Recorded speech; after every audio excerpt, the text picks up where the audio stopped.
Hola, ¿qué tal? Bueno, estamos con el Rompiendo Cadenas de esta jornada y deseo que tú puedas estar viviendo un tiempo en que la paz de Jesús esté marcando tu corazón, así como el amor del Dios Padre y así como el consuelo del Espíritu de Dios, el Ruach HaKodesh. Espero que tengas ánimo, que tengas capacidad de soñar y que te sientas digno, porque así nos quiere el Señor. En esta oportunidad quiero llevarte a hablar de algo que paraliza mucho a la gente. Sabe, el hombre muchas veces es llevado a frenarse en sus actitudes, en sus decisiones, en los caminos que tiene que emprender. ¿Por qué? Porque el miedo lo toma. Sabe, el miedo es algo que paraliza al hombre. Es algo que lo impide de tomar decisiones. El miedo, y no estoy hablando de miedo de cucarachas o miedo de ratones o miedo de lo que la suegra pueda decirte. Estoy hablando de ese miedo que surge como un pensamiento, que se transforma en un sentimiento en tu vida y que luego trae un espíritu con ese nombre que viene a marcar tus actitudes, tus gestos, demorar tus decisiones y a frenarte en todo aquello que tenés que emprender. Sabe, nosotros pensamos a veces que el miedo es de los cobardes. A veces decimos que el valiente no tiene miedo, pero sabe, esto no es una realidad.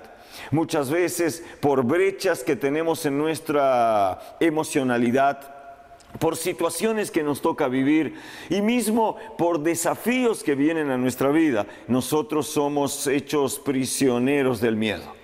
Estoy hablándote de algo que no es de este tiempo solamente, pero de algo que marcó la vida de personas de 2, de 3, de 4,000 años atrás. Para darte una base bíblica, quiero referirme a Elías.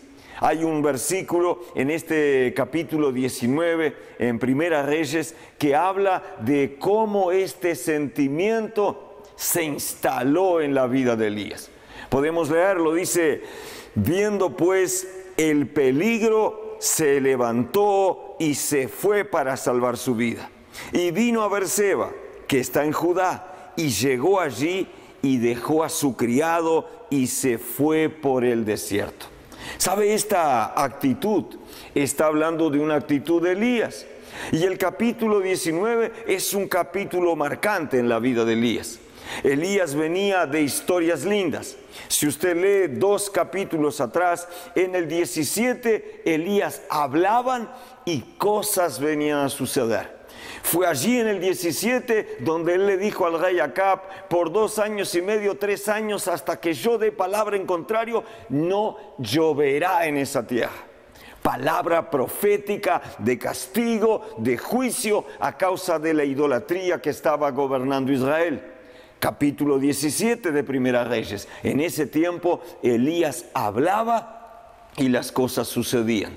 En el capítulo 18 usted encuentra un Elías mucho más activo y práctico. Él se encarga de hacer las cosas que deberían ser hechas. Es en ese capítulo en que él desafía a los profetas de Baal. Es en ese capítulo que él hace caer fuego del cielo.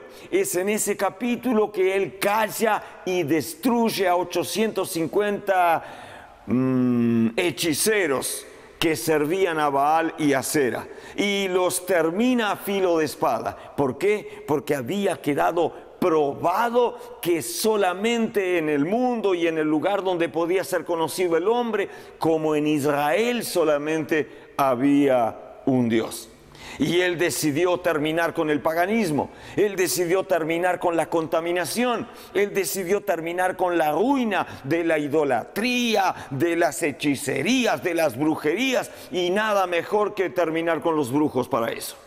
Jehová ya se había glorificado en su holocausto, en su altar, el derramar de fuego. Usted conoce la historia.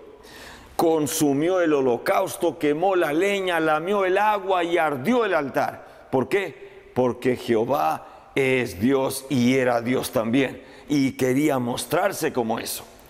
Cuando llegamos al capítulo 19, la vida de Elías toma otro perfil. ¿Por qué? Porque surge una amenaza sobre su vida.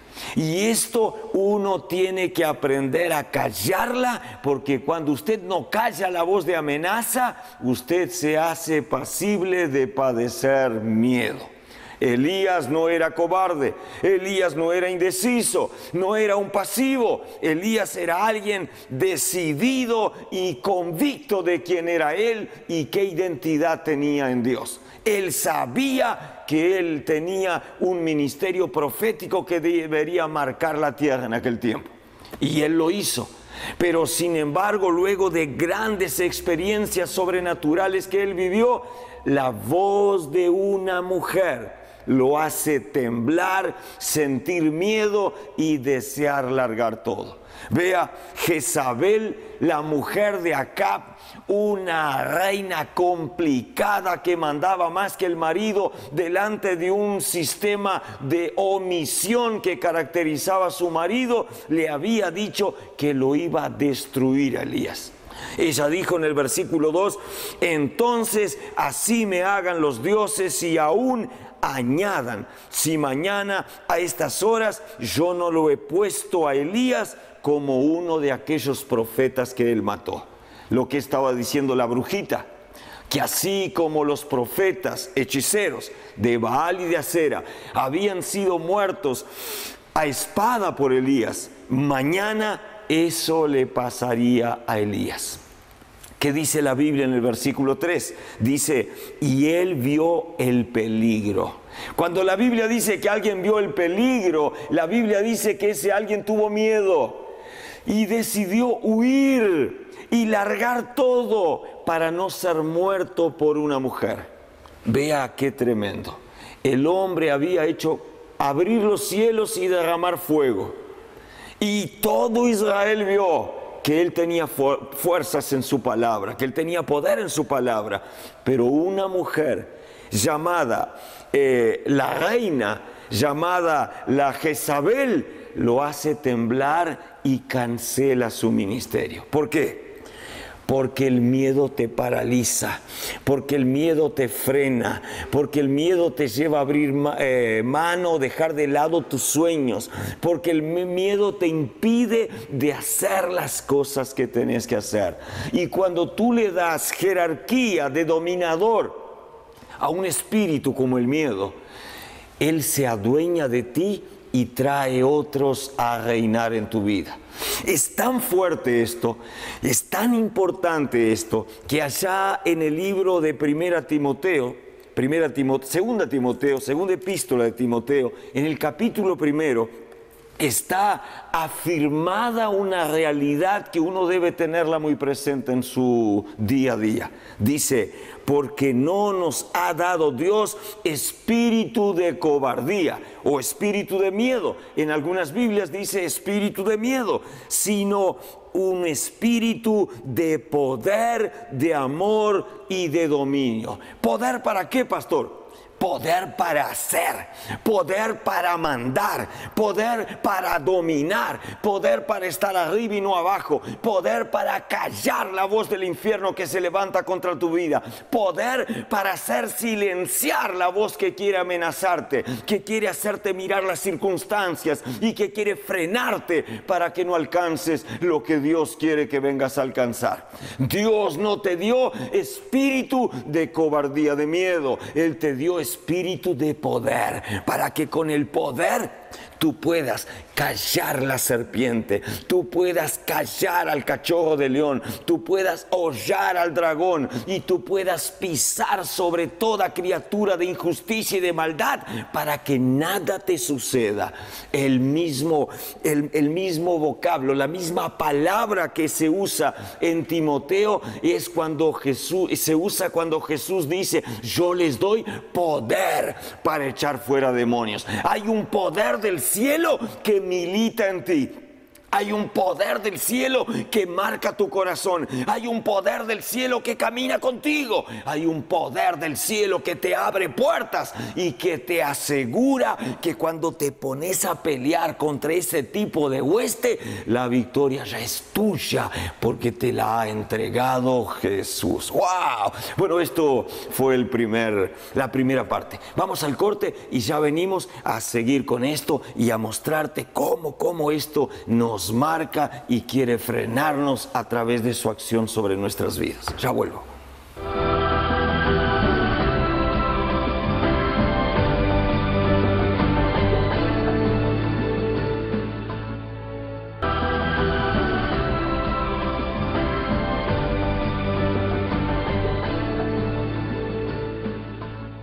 Muy bien, volvemos entonces del corte. Estábamos hablando en la repercusión que tiene sobre nuestras vidas cuando un espíritu de miedo se adueña. El hecho de frenarnos, el hecho de impedir que avancemos en dirección a nuestro sueño. Y decíamos que es tan importante esto, es tan fuerte esto, que Dios mismo se preocupó, se importó de que tú y yo viniéramos a tenerlo presente. El miedo, el temor, la cobardía no son cosas naturales. Ellas en verdad son espíritus que vienen a dominar al hombre. Es tan fuerte esto que la segunda epístola a Timoteo dice en el capítulo 1 que Dios no nos dio espíritu de cobardía, Él nos dio espíritu de poder. Ahora vea qué es lo que pasa cuando uno permite que el poder del mal venga a reinar en nuestras vidas. Mire la actitud que tiene Elías cuando es alcanzado por el miedo en su alma. Primera actitud, él fue hasta Beerseba, que está en Judá, y dejó allí a su criado. La primera tendencia cuando uno está viviendo una crisis es aislarse. Se achicó. Casi quería decir, déjeme en mi cuarto, no me abran la ventana y no me golpeen a la puerta. ¿Por qué? Porque él se sentía fracasado. ¿Por qué? Porque él se sentía depresivo. ¿Por qué? Porque una amenaza de una reina había frustrado sus sueños de ser el mayor profeta de Israel en aquel tiempo. ¿Sabe? Cuando uno se aísla, uno empieza a permitir que otras fuerzas comiencen a reinar en nuestras vidas. Vea el seguimiento de esta historia. Yo siempre le digo a mi gente del ministerio que ninguna observación, ninguna acotación, ni siquiera una coma está porque está en la Biblia. Todo tiene un sentido y todo tiene un propósito para enseñar. Vea, sintió miedo, se volvió un acobardado, se puso solo, dejó a su criado. Usted sabe que el profeta ejercía su ministerio profético siempre al lado de un mozo, al lado de alguien que le servía. Porque eso hablaba de formar discípulos y porque eso hablaba de no estar solo, de ser respaldado en las cosas que Dios quería hacer en la vida del profeta. El segundo paso de ese aislamiento dice, y él se fue por el desierto. Usted que es cristiano y usted que de repente hace parte de alguna iglesia, ya oyó hablar lo que significa el clima espiritual del desierto. Es un clima en que no te falta nada, pero tampoco tenés la abundancia. ¿Se acuerda Israel cuando paseaba por el desierto? No pasó hambre, no pasó sed. Golpeaban la roca y el agua brotaba de ella, le hablaban a la roca y el agua brotaba de ella y los animales bebían y el pueblo tomaba. Y para comer el maná caía todos los días temprano sobre el campamento de Israel. Pero ¿dónde estaba la abundancia? La abundancia y la sobreabundancia vendrían no en el desierto, vendrían cuando el pueblo entrara a la tierra prometida. ¿Qué estoy diciendo con eso? Que el tiempo del desierto es un tiempo en que tenemos para nosotros y no tenemos para dar a nadie. Es un tiempo en que no tenemos la capacidad de orar. Es un tiempo en que el ayuno ni que hablar. Es un tiempo en que leemos la Biblia, pero nuestra mente no está en la Biblia, está pensando en los problemas. en las circunstancias, en la voz de aquella mujer que nos amenazó, en el tambor del infierno que no para de golpear a nuestras vidas y en los baluartes que se han levantado contra nuestros portones y nuestras murallas.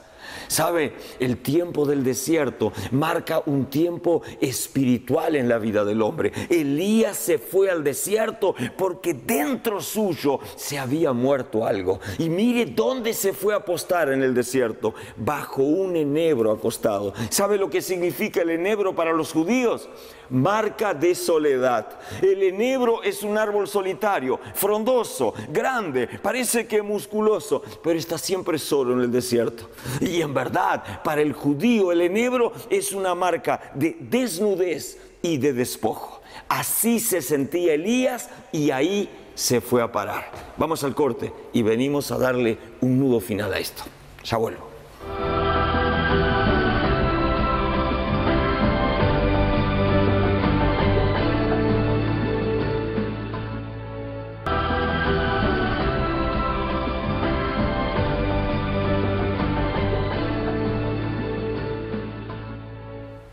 Bueno, muy bien, vamos al trecho final de esto y estábamos hablando sobre la influencia de un espíritu llamado miedo y estábamos hablando de qué características surgen en la vida de la persona cuando ella está dominada por un espíritu, llámele miedo, llámele temor, llámele cobardía, como la Biblia dice. Y hablábamos de la responsabilidad que Dios tiene con su hijo, de darle a su hijo, a su siervo, a su obrero, a su profeta, un espíritu que le transmita poder. Cuando uno mira y deja que el miedo lo venga a cautivar, uno abandona el poder, el amor, la osadía, la intrepidez y la capacidad de hacer algo delante de los ojos de Dios y se acerca a un terreno de hostilidad, a un terreno de sequedad, a un terreno llamado desierto. Hablábamos de la figura de Elías. Elías no solo dejó a su mozo, no solo se aisló, no solo se fue al desierto para estar solo. Mire, dice la Biblia, él se fue a sentar bajo un árbol, un enebro. Es un árbol que tiene una copa bastante frondosa, pero que para el judío, por su soledad, es un símbolo de desnudez y de despojo. Significa, él sentía que las fuerzas se le habían ido. Si fuéramos a representar esto con otra figura humana, pero poderosa en la historia de Israel y muy marcante, lo compararíamos a Elías del enebro con el Sansón sin los ojos, sin el pelo y atado a las murallas del palacio que él pretendió derribar para encerrar su ministerio. ¿Qué hablamos de esto? Hablamos de un tiempo de fracaso, hablamos de un tiempo de ruina, hablamos de un tiempo en que parece que Dios nos ha dejado solo. Tanto es marcante esta actitud de Elías que él se acuesta a dormir. Y estando en esto de dormir como para que no me acuerde de nada, como no quiero ni saber de ministerio profético, no quiero pensar en los problemas, yo quiero dormir. Y mucha gente busca en el sueño, en la pastilla, la válvula de escape para su situación que no decide enfrentar muchas veces porque padece de miedo. Dice la Biblia que él se acostó a dormir. Y acostándose a dormir, Dios envió un ángel. Y el ángel le trajo torta y agua. Mire qué regalo en medio de un desierto. Lo despierta y le dice: hey Elías, levántate y come. Él estaba tan debilitado que la reacción, la energía del alimento no lo copaba. Comió, bebió y se volvió a dormir. Más adelante viene el ángel nuevamente y nuevamente le trae de comer y de beber. Y le dice: come y bebe. Y ahí le dice algo que solo Dios puede hablarle a un hombre que está frustrado, derrotado y viendo fantasmas de fracaso en su vida. Él le dice: levántate y come porque largo camino te resta. Bueno, esto puede ser para el que está desanimado un desafío que él no puede superar. De repente él dice: ay, pero tengo que volver a caminar, yo no aguanto más caminar. Pero sabe, En el lenguaje de Dios y en el lenguaje de Cristo, eso está diciendo: hey Elías, tú te estás sintiendo un fracasado, pero yo tengo una larga jornada para ti. ¿Sabe lo que Dios está diciéndote a ti en esta jornada a través de esta palabra? Yo no te archivé a ti. Hey hombre, hey mujer, te estoy diciendo, yo no me olvidé de lo que te llamé para hacer. Usted sabe, la Biblia dice que Dios soñó con usted mismo antes de que usted fuera formado en el vientre de su madre. Y cuando Dios sueña con su hijo, sueña cosas grandes. Mire, podrán venir terremotos, podrán venir caídas, tropiezos, pecado, podrán venir un montón de cosas del infierno que te envuelven, te cautivan y te tiran al piso. Pero Dios jamás se olvida de ti. Lo que Él le mandaba decir en los mensajes subliminares de su palabra a través del ángel, estaba diciendo: Elías, yo sigo contando contigo. Jezabel puede decir que no servís para nada. El infierno puede decir que sos un fracasado. Tu propio yo, tu alma te está hablando y diciendo: tuviste miedo a una mujer, sos un fracasado. Y así muchas personas en el día de hoy, en los tiempos modernos, son cautivos de miedo, paralizados, frenados, miedo de casarse, miedo de abrir una empresa, miedo de asumir desafíos, miedo de asumir ministerios, miedo de responder al llamado de Dios. Y sabe, Dios está diciendo: hey, aunque te sientas un fracasado, yo no me olvidé de ti. Aunque te sientas caído y te hayas metido bajo ese enebro, el lugar que tengo para ti no es ese. Bueno, la Biblia dice que él, tocado por esa palabra, salió a caminar. Y salió a caminar y se fue, ¿dónde? Se fue a la cueva. Hay gente que tiene la manía, cuando tiene problemas, meterse a la cueva. Mire, le voy a identificar la cueva de la pastilla, la cueva de salir a viajar, la cueva de pedir un tiempo a la familia, irse solo a campaña, a refrescar las ideas. ¿Sabe qué es eso? Eso es otra de las manifestaciones de la cobardía. Para no enfrentar el problema, me tomo un tiempo, salgo de picnic y me voy a pasear para no pensar en los problemas. Lo que no sabía Elías es que en la cueva o en el monte el problema lo iba a acompañar. Amado, mira lo que te digo. No adelanta que huyas del problema, no adelanta que dispares del problema. Lo que tú tienes que hacer es enfrentar el problema tomado de la mano del Señor. Mire lo que le dice el ángel. El ángel le dice a Elías: Elías, ¿qué haces acá? ¿Sabe? Creo que esta palabra viene al encuentro tuyo. ¿Qué haces acá? Acá puede ser la situación espiritual que estás viviendo. ¿Qué haces acá sin orar, mujer? ¿Qué haces acá sin estar en la iglesia? Mira el fuego. Hey, voy a decir esto. Mira el fuego que está cayendo allá por el ministerio Venciendo en Cristo. Y tú durmiéndote en casa, metido en la cueva de la televisión, del Facebook, de la internet, del Twitter y de todas esas cosas que no te llevan a ningún lugar. Mira lo que dice la Biblia. Él dijo: sal fuera de la cueva, sal y ponte en el monte delante de Jehová. ¿Sabe lo que me enseña esto, amado? Dios no te hizo para que estés en la cueva. Dios no te hizo para la cisterna ni para el pozo. Dios te hizo para que estés arriba. Dios te hizo para que estés en el monte. Cada vez que Dios quería marcar un encuentro con Moisés, le decía: deja la congregación ahí abajo y subite al monte conmigo. Cada vez que Moisés estaba en el monte, él bajaba alucinado, lleno del poder, resplandeciente de la gloria, porque subirse al monte significa dejar los problemas, dejar la ruina, dejar las limitaciones abajo, definitivamente salir de la cueva. Ir a buscar en la presencia del Altísimo el refugio, la solución, el socorro que solo Dios tiene para darte. Mire, quiero encerrar esto y quiero decirte: Dios no te llamó para que estés en la cueva. La pastilla puede ayudarte, pero no es la solución. El dejarte en tu matrimonio puede parecer que es una solución porque te libras de un problema, pero el problema está dentro tuyo. Lo que tú necesitas es subir al monte, es tomarte de la mano del Señor Señor es derramar tu corazón delante del Altísimo, y la gloria del Señor, el misterio de Dios, lo sobrenatural del Padre, el amor de Dios va a penetrar por las coyunturas, por los recovecos de tu alma. Y te prometo, cuando bajes de este monte de la presencia, no serás el miedoso que subió, no serás el cobarde que subió, no serás el amargado que subió. Vas a tener alegría. Y acordate de la palabra de Nehemías: su gozo, su alegría